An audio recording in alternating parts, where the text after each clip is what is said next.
In this video, we review how to solve basic quadratic equations. Let's get started. So to begin, we remembered that there were four basic ways to solve quadratic equations. The first was our square root method. That one works if you have something squared equals a number, like x squared equals 9. So if I had something like x squared equals 9, I could simply solve this quadratic equation by the square root method by taking the square root of both sides. Be sure, though, to take plus or minus the square root, because it's a positive or a negative 3 that when squared gives you 9. So in this case, we'd say positive or negative 3 with that plus or minus button on your keyboard. All right, the second way that we remember how to solve quadratic equations involved using a graph. So if we had access to graphing technology like Desmos.com or a graphing calculator, you could simply type in your quadratic equation, and because its degree is 2, we remember that was a parabola, either opening up or opening down. So what does solving a quadratic equation tell us? Well, if you think about it, that would actually mean when you have 0 as your y-coordinate. So if 0 was your y-coordinate, your points would be on the x-axis. So we're actually finding these x-intercepts. That's what your graph is telling you when you solve for the quadratic equation set equal to 0. It's finding your x-intercepts. So if you have a graph that clearly shows that, then you've actually solved the quadratic equation graphically. Now, of course, we don't always have technology and we have to do things by hand. So there's a few other methods that we've seen before. One that we'll review today is the quadratic formula, which said that if we get 0 on one side of a quadratic equation and carefully recognize that a is the coefficient of x squared, b is the coefficient of x, and c is your constant number on the same side, then we can simply plug them in to our quadratic formula. Now, I'm not going to go through where that formula comes from, but you can email me or come by my office and I can get you resources if you need to review where it comes from. But the formula again went x equals the opposite of b plus or minus the square root, and under that square root we had the discriminant b squared minus 4 copies of a times c, and then the whole numerator gets divided by twice whatever a is, 2a. So you could do it that way. Now that's a long, tedious process, and you're prone to make mistakes if you're not paying close attention to signs, etc., and order of operations. But it will always work. So the quadratic method is definitely a great way to solve a quadratic degree 2 polynomial equation. Now, the easier method, of course, that you might remember from your previous math classes was the factoring method. So this factoring method was definitely the easiest of all of them. However, it doesn't always hold that you can factor easily or at all. In this case, that we just did x squared minus 2x minus 3 equals 0, it turns out we can factor because 1 times negative 3 produces the product of negative 3. But if you take negative 3x and positive 1x after foiling, they combine to give you negative 2x, your middle term. So we could factor that trinomial, that quadratic, into x plus 1 times x minus 3. Remember, the order of the factors doesn't matter. Well, once you have something times something, and even times more somethings if you need to, equaling 0, the only way that makes sense by the zero product rule is if one of those factors, or both, are actually 0. So we ask ourselves, when would x plus 1 equal 0? Well, when x equals negative 1. When would x minus 3 equal 0? Well, when x equals positive 3. And then we'd have our answers, which we could then check. And you can see in the above graphical method, those were in fact the x-intercepts for this equation. Finally, completing the square also always works. It's not quite as easy as factoring, but just like the quadratic formula, that's another one that will always work, okay? So we'll remind ourselves that to use the completing the square method, if we have something of the form x squared plus bx, and we're looking for this perfect constant, which will make a perfect square trinomial, we'll see that happen in our examples later today, we simply took half of b and squared it. And that's how we got this magical third term, the constant term there. So we'll be reviewing that. But again, this is not a detailed explanation as to why these work. If you need those resources, feel free to email me and I'll get them for you. Okay? You can even come to my office and we can play with different manipulatives so you can very much understand where this is coming from if you like. All right, so let's take a look at our next slide where we actually put into practice the quadratic formula and completing the square. Example 1 says, solve by completing the square. Now, before we get started with the actual example, I want to point out to you that whenever we're problem solving, which is what we do in most math problems, Even in real life, the first step is to identify the problem. What kind of problem is this? The next step would be to find what tools can actually affect or address your problem correctly, and then to implement them and check if it worked, right? Same thing when you're problem solving for math. So if you see an equation and it says solve it, you need to first identify what type of equation is this. For us, this is a degree 2 equation. So I notice because it's degree 2, that means it's quadratic. Its graph is a parabola, either opening up or down. In this case, up, because the coefficient of x squared is a 1, which is positive, so it would be opening up. And to solve this quadratic equation, by completing the square, the first thing we would do is make sure that we have x squared plus bx by itself and find that missing term. So let's talk about what b is in this case. That's right, b is your coefficient of x. So we would take our -6, that's my b, and say -6 needs to be cut in half and squared. Again, that's the process of completing the square. It works whenever we have a leading coefficient of 1, so 1x squared. If it doesn't have a 1, we'll have to factor that out first, and we'll see that in a future example. Okay, so now that we've taken our b, cut it in half, and squared it, what next? Well, that process was going to give us a -3 getting squared, which is just, that's right, 9. So what is this 9? That's the magic number that we would like to add to this currently this missing or this incomplete trinomial.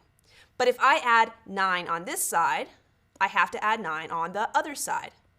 So let's see where that brings us to. So we'd currently have x squared minus 6x plus 9 on the left, and on the right we'd have 13 plus 9. So notice I've added 9 on both sides. What next? Well, the whole point of that's what you need to ask yourself. Why am I doing what I'm doing? The whole point of that was to create a trinomial which can be factored very nicely. It's called a perfect square trinomial.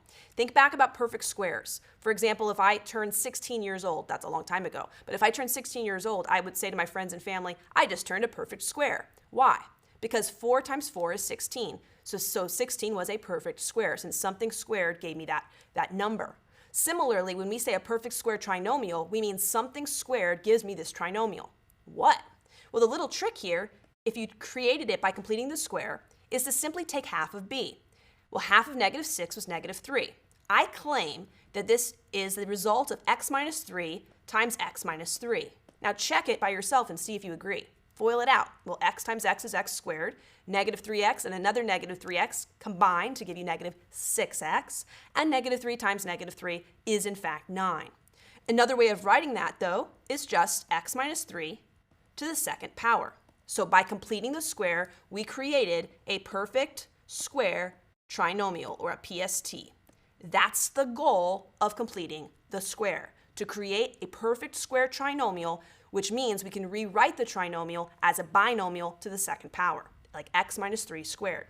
Now on the right side, that's where we get the collateral damage. So we notice that we have 13 plus 9. We can add those together and get 22. Now you're probably wishing that was a perfect square, like 25 or 16. It would make life easier. But it's okay. We'll deal with the reality in front of us, and we'll solve the problem. So what do we have in front of us?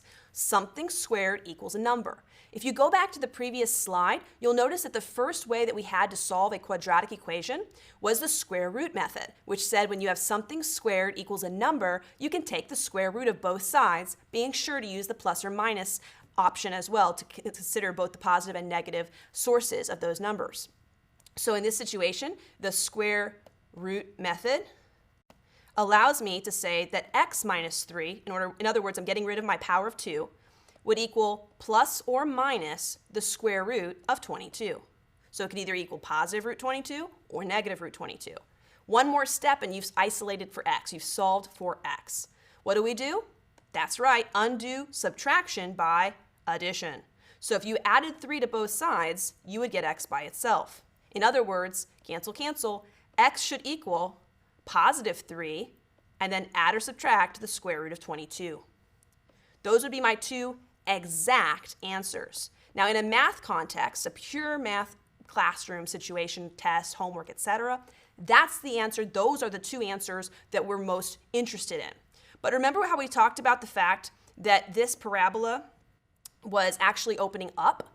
It turns out it's going to look something like this. And what we've just found And you can check this in the Desmos link provided. What we've just found are the exact locations of our two x-intercepts.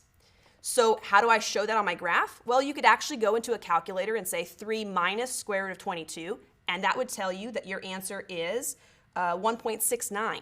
So one answer is approximately 1.69. So that would be like this one, 1.69. Then you could go into your calculator and type 3 plus the square root of 22, and that answer would be approximately 7.69. Notice how I use the squiggly equal sign. That means approximately equal to, because we're making a rounding choice at the second decimal. So roughly 7.69. Those are my two x-intercepts. That's what solving a quadratic equation when it's set equal to 0 does for you. It allows you to find the roots of the function, or the zeros of the polynomial. And there's another way of saying it. Okay, so we've now we've reviewed with you how to complete the square to solve a very basic quadratic equation. I encourage you at this point to pause the video, practice on your own, and make sure you really understand the algorithm and you can apply what the actual answers are telling you, okay? Next, we're going to go to a little harder one, so let's get ready. When you're ready, join me at example 2. In example 2, it says, again, to solve by completing the square. And notice that this time, while we still have a degree 2, let me grab my color here so you can see what I'm doing.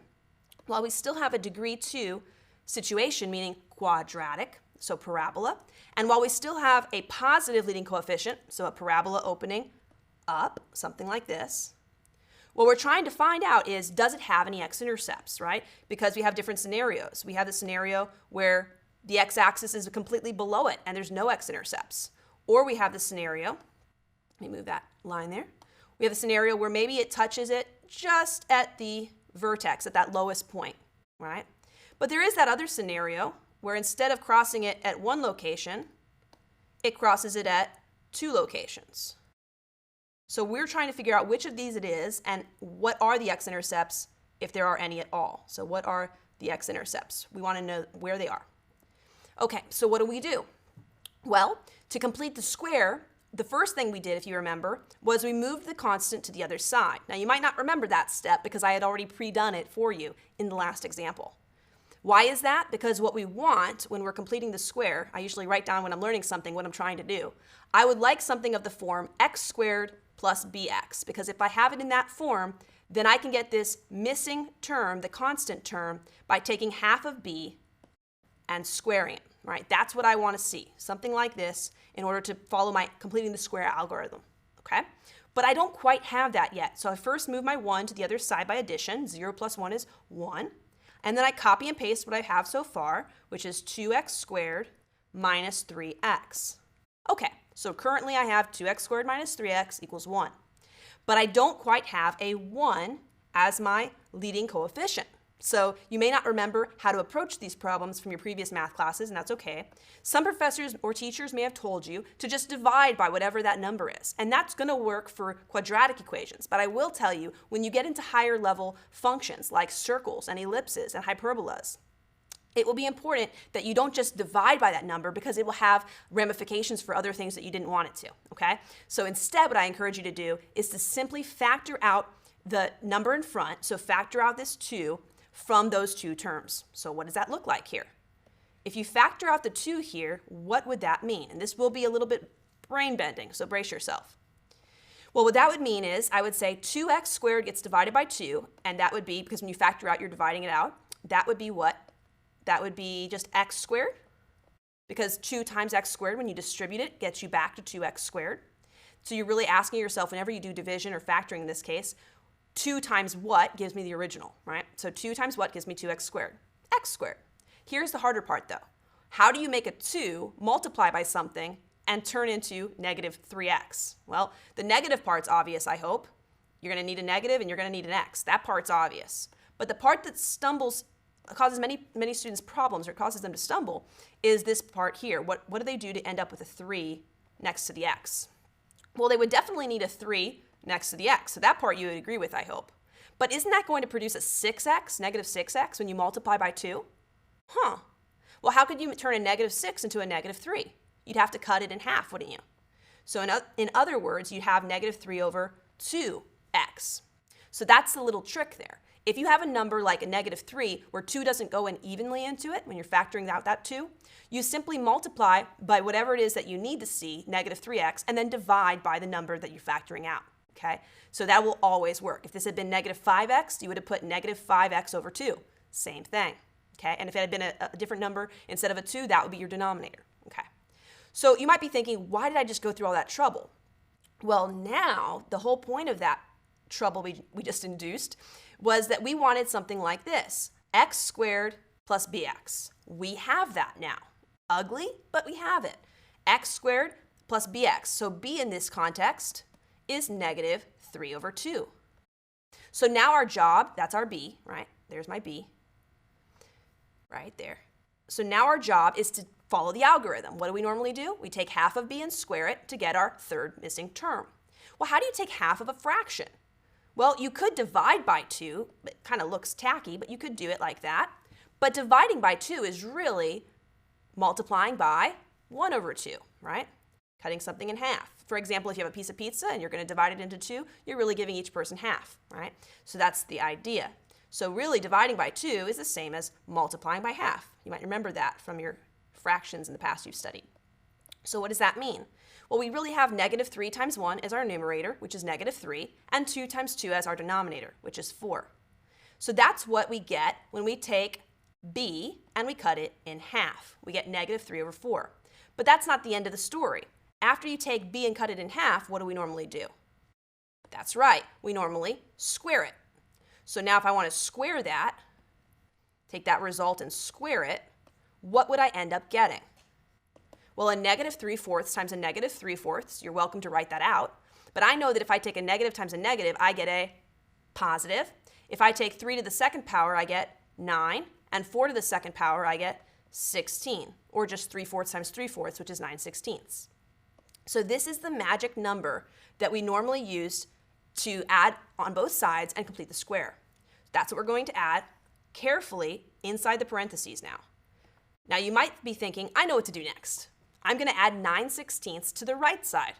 While you're right in theory, in practical application, you have to be careful because you've factored out this 2. So this is where things get a little tricky, and we really have to pause and make sure we understand what's going on. By adding a 9/16 in parentheses this time, eventually the 2 gets distributed to each term in parentheses, right? So the 2 hits the x squared, you get 2x squared. The 2 hits the -3/2 x, you get -3x because the 2's cancel. But what happens when that 2 gets distributed to 9/16? So what is 2 times 9/16? Well, that's really 2 over 1 times 9/16. That's 18/16, which reduces. I prefer, before reducing it at the end, I prefer to reduce it at the beginning because 2 goes into 16 8 times. So that whole thing should be the reduced version, 9/8. So 18/16 reduces to 9/8 as well. So what we've really done by inserting 9/16 in parentheses, because there's a 2 in front or a number in front, we have to make sure that we recognize what we've really added is 9/8. And by adding 9/8 on the left, we have to add 9/8 on the right. So that's the tricky thing for many, many students. Be careful. Feel free to pause the video and watch that again if you need to. Okay, after you've done that, what we did next was we recognized the whole point of doing this was to create what we called a PST, a perfect square trinomial. So x minus 3/2 x plus 9/16 should be able to now be rewritten as something to the second power. What was the little trick we had? It was x minus half of b squared. So what was half of -3/2? We already did that. It was -3/4. So I'm claiming that if I took x minus 3/4 times itself and FOILed it all out, I'd get the trinomial above, and you can check that for yourself. Notice we also have to keep the 2 in front, and we still have to add the collateral damage on the right side. So what is 1 plus 9/8? We're getting a lot of fraction practice in this example. You might not love that. Americans typically hate fractions, but if you're going to be successful in math, you have to overcome that hatred and start to like them. Okay, or at least not despise them. So let's take a look at 1 plus 9/8. That's really the same as 8/8 plus 9/8, which is really adding the numerators but keeping the denominator the way it is, 17/8. So let me clean that up a little bit. So we get 17/8. Now, could you have switched to decimals? Yes, but most of the time we leave our answers in fraction form. So what next? Well, before we use the square root method, we want something squared equals a number. There's a 2 that we need to get rid of. So how can I get rid of that 2 now? That's right. You can undo multiplication with division. So what does it mean to divide by 2? Well, you could simply put a 2 underneath, but dividing by 2 is the same as multiplying by half, and that's what I choose to do when I'm dealing with fractions, right? So the 2's will cancel now on the left, and on the right, I'll notice I'll have 17 as my numerator when I multiply here, 17 times 1, and 16 as my denominator. So 17 over 16 should be what I have here. So let me clean that up for us. Now we just have x minus 3/4 in parentheses squared equaling 17 over 16. After some algebra there and arithmetic. Final steps. Well, next up, square root method. You can go back to the previous example if you'd like. There we go. We can go back to the previous example if you like. I didn't mean to jump ahead on you. So what do we do next? Well, we want to take the square root of both sides. So this would be x minus 3/4 equals plus or minus the square root of the entire fraction.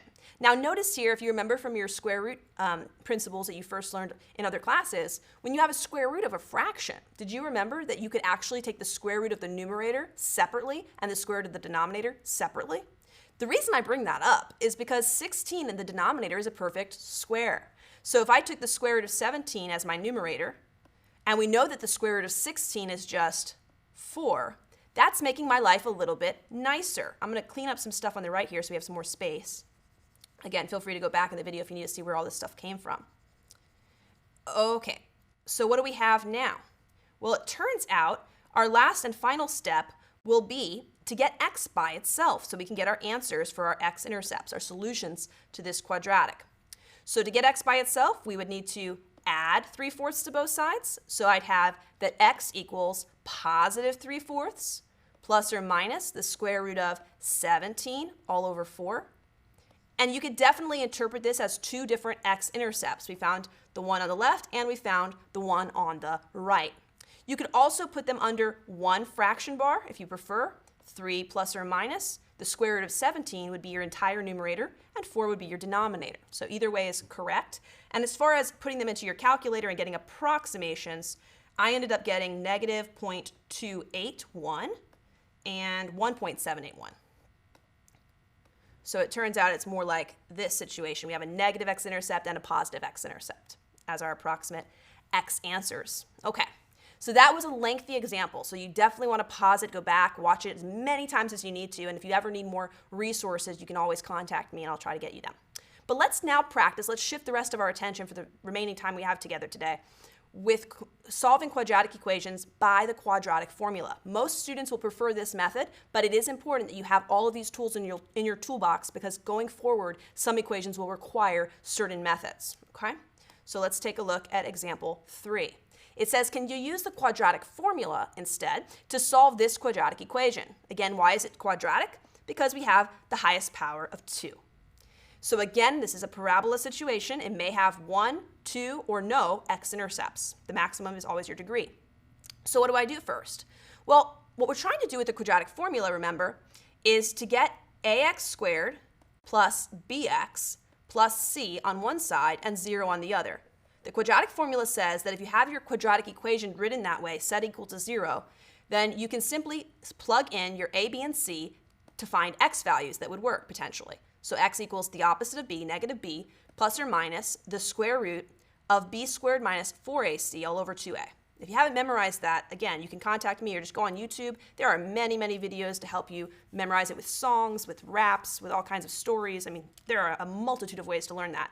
But however you need to learn it, either just writing it or saying it or singing it, make sure you learn it because it will come up again and again and be a time saver. Okay, so what do we need to do here? Well, we need to first recognize that we're not quite in the right form. So we identify the problem, right? It's the first step of problem solving. Identify the problem. It's a quadratic equation. Figure out a tool that we're going to use. They suggest the quadratic formula. How does it apply? When does it apply? When I have 0 on one side. So the first thing I want to notice with you, I want to point out to you rather, is that currently we have an x squared term on one side and an x term on another side.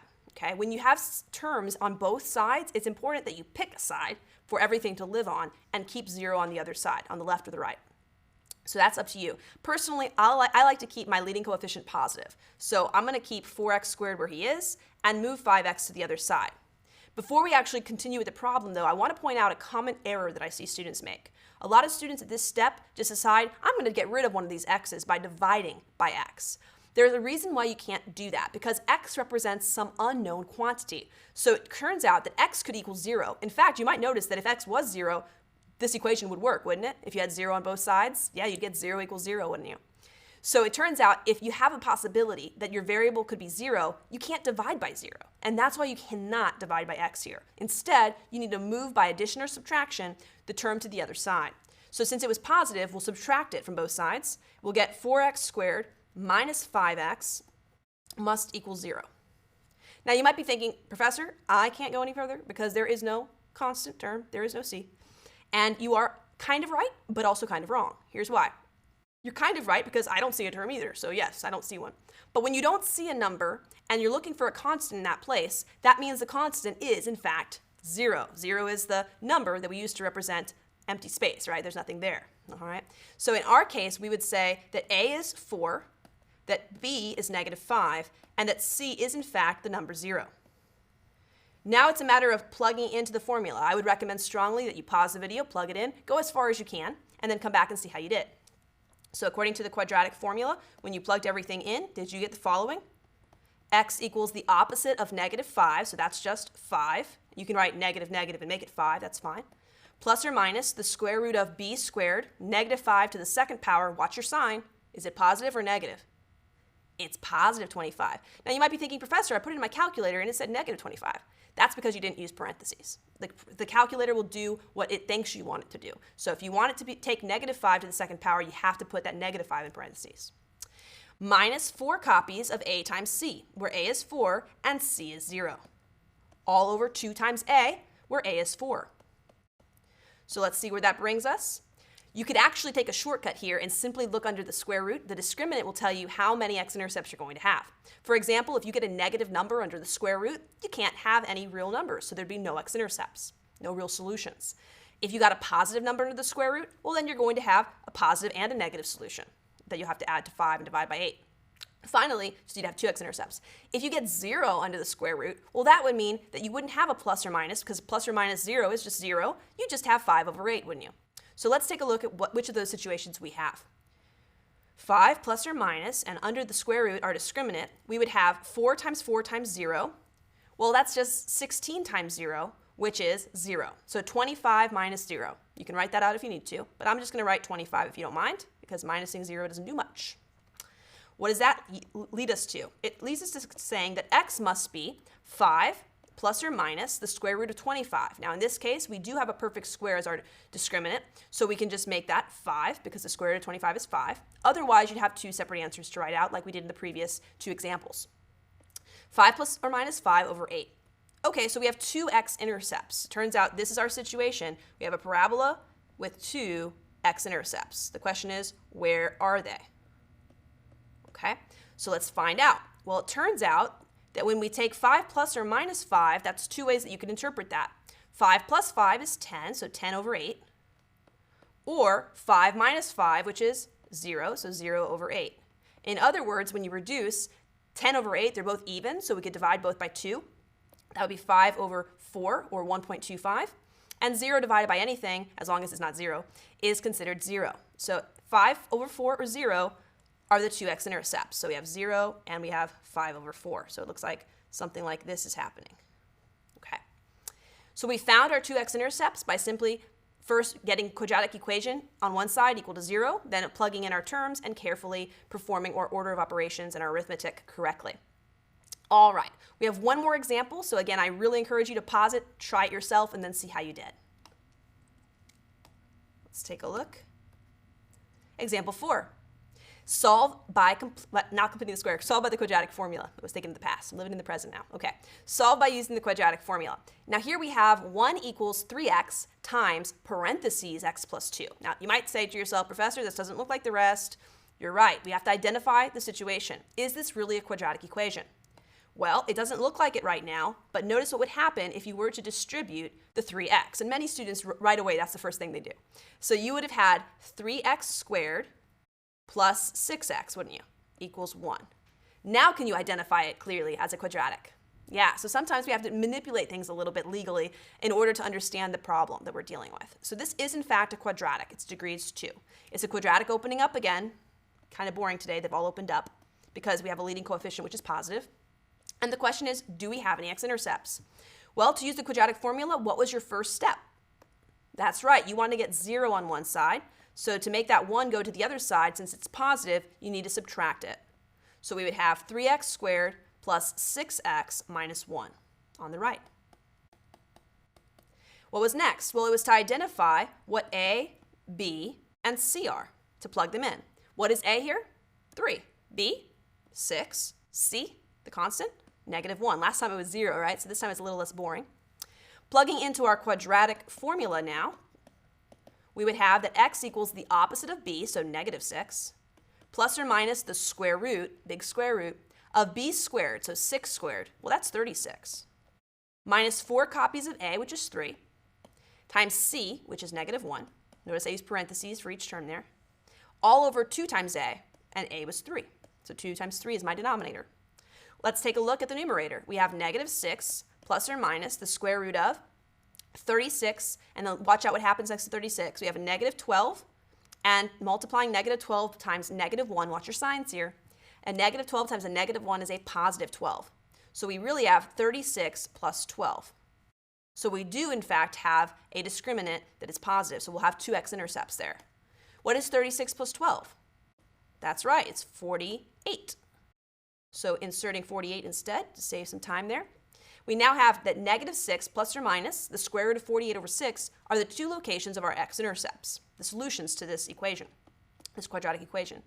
But we could actually go a little bit further if we remember how to simplify radicals. And you might need to go back and review that procedure. The idea was factor down the number underneath the square root and see if you have any multiples or any pairs of a number over and over again. Because it's a square root, 2 of a kind allows you to remove that factor. So let's see here for a second. We could do 4 times a number. We could do 12 times a number, 12 times 4. We could do 16 times a number, couldn't we? 16 goes in there, doesn't it? 16 times what? Yep, 16 times 3. So 16 times 3 is really nice because I see that the square root of 16 is really 4, because that's 4 times 4. I'm going to be pulling out a 4. Now, if you had done some different numbers, eventually you'd still have so many copies of those that when they multiply together, you'll still get 4 that's being pulled out. So you have different ways to approach it to get to the same result. -6 plus or minus 4 times the square root of 3, which is left under the radical, all over 6. That's definitely one valid way to leave your exact answer. However, in most textbooks, they would have expected you to simplify it, or in the back of a book or in my math lab, for example, they expect you to always simplify. Why do they claim that you can simplify?